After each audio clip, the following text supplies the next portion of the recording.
Assalamualaikum warahmatullahi wabarakatuh.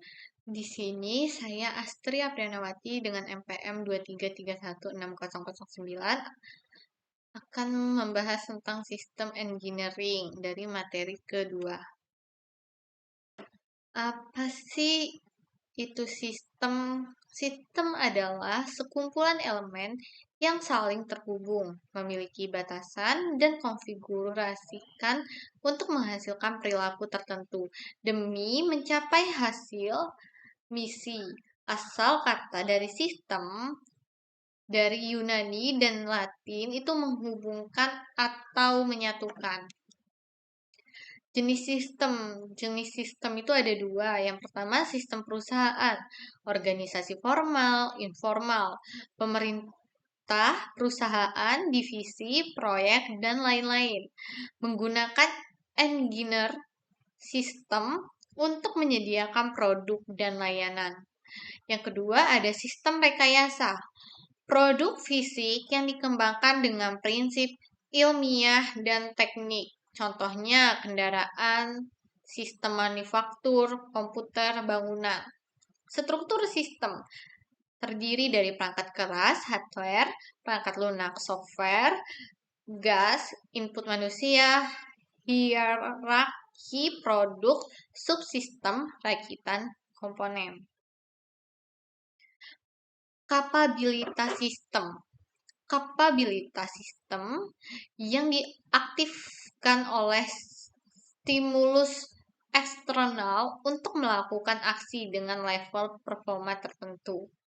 Kapabilitas diukur berdasarkan yang pertama ada arah fungsi, yang kedua magnitudo, tingkat performa.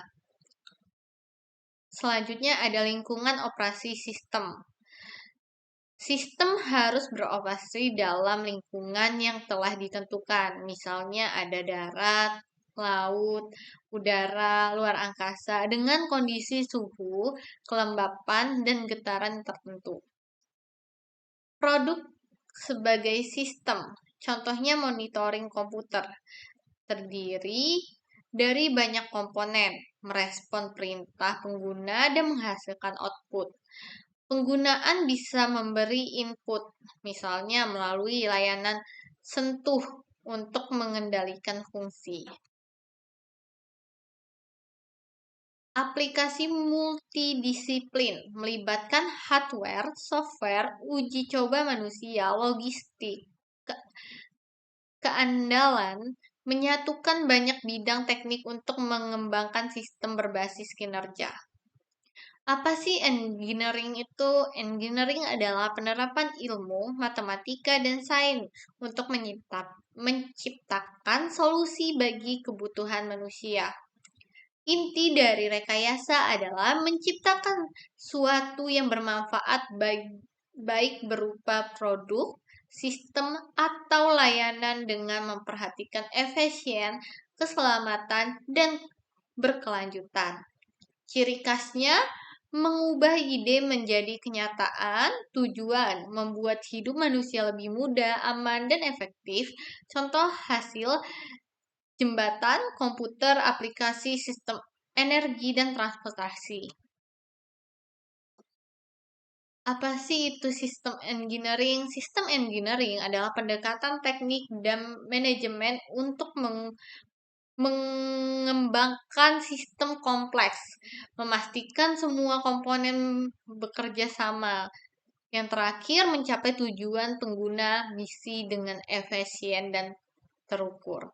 Pendekatan ini digunakan untuk menyusun, merancang, menguji, dan mengelola sistem dari awal hingga selesai. Mengapa sih sistem energi itu penting? Yang pertama itu ada menyatukan banyak disiplin ilmu. Yang kedua, mengurangi resiko dan kesalahan desain. Yang ketiga, ada memastikan produk atau layanan berfungsi sesuai harapan. Yang keempat, meningkatkan efisiensi kinerja dan kepuasan pengguna. Tujuan utama dari sistem engineering itu ada 3. Jadi, sistem engineering itu punya tujuannya, nggak cuma asal-asalan doang. Yang pertama ada merancang dan mengelola sistem secara efisien atau efektif. Mengintegrasikan berbagai disiplin ilmu untuk solusi berkualitas. Yang ketiga ada menghindari resiko keterlambatan biaya berlebih dan kegagalan sistem. Kesimpulan tentang sistem engineering adalah cara berpikir dan bekerja yang menyatukan berbagai bidang teknik untuk menciptakan sebuah sistem yang utuh dan bermanfaat. Dengan pendekatan ini, kita tidak hanya merancang satu bagian, tapi memastikan seluruh bagian dalam sistem bisa bekerja sama dengan baik, efisien, dan sesuai dengan kebutuhan pengguna. Melalui kolaborasi lintas disiplin, sistem engineering membantu kita mengurangi kesalahan sejak awal, menghemat waktu dan biaya, serta meningkatkan kepuasan pengguna. Pendekatan ini penting terutama dalam proyek-proyek besar dan kompleks agar hasil akhir bisa digunakan dengan maksimal dan memberikan manfaat nyata. Dengan kata lain, sistem engineering adalah jembatan antara ide dan kenyataan, membantu kita mewujudkan solusi yang tidak hanya bisa dibuat tetapi juga bisa dijalankan dengan baik. Sekian saya akhiri. Bila taufiq walhidayah, wassalamualaikum warahmatullahi wabarakatuh. Terima kasih.